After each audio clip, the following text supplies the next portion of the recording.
আপনি হাসিনার ক্ষেত্রে অক্ষম, ওদের ক্ষেত্রে অক্ষম।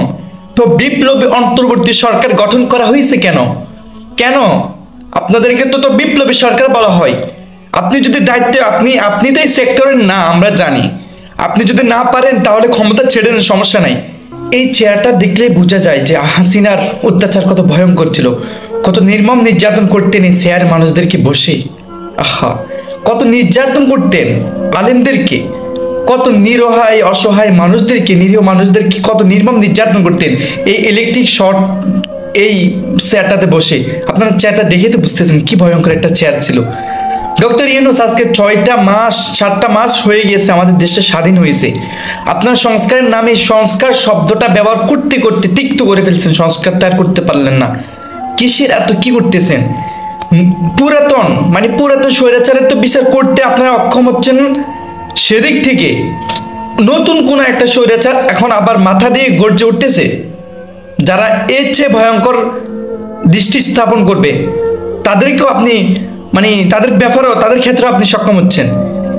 আমি কথা বলতেছি কারণ আমি তো পারবো না, কিন্তু আমি বলি আমি পারবো না, আপনি বলেন আপনি পারবেন না। তো যদি নাই পারেন তাহলে আপনিই করেন।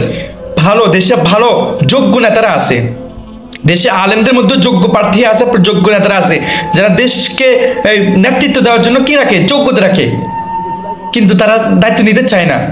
আর যে দায়িত্ব নিতে চায় না তাকে দায়িত্ব দেওয়া উচিত, তার যোগ্যতা আছে সে নিচ্ছে না, বাট তাকেই দেওয়া উচিত, কারণ সেই দায়িত্বের প্রতি আল্লাহর কাছে জবাবদিহিতা দিতে হবে বলেই তো সে দায়িত্ব নিচ্ছে না। আর যারা দায়িত্ব ছেড়ে নেই তার বুঝতে হবে তার এই দায়িত্ব নেওয়ার পিছনে কোনো একটা রহস্য লুকিয়ে আছে।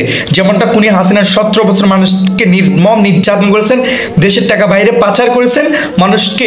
ইভেন আপনি দেখেন যে এই দেশের টাকা বাইরে পাচার করেছে সেটা একটা ভিন্ন হিসাব ছিল, কিন্তু মানুষের জুলাই অভ্যুত্থানে আপনারা দেখেছেন, ফিলকেন হত্যাকাণ্ড আপনারা দেখেছেন, তারপর শাপলা সূত্রের কাহিনী আপনারা দেখেছেন, এত নির্মম নির্যাতন করে মানুষগুলোকে মারা হয়েছে।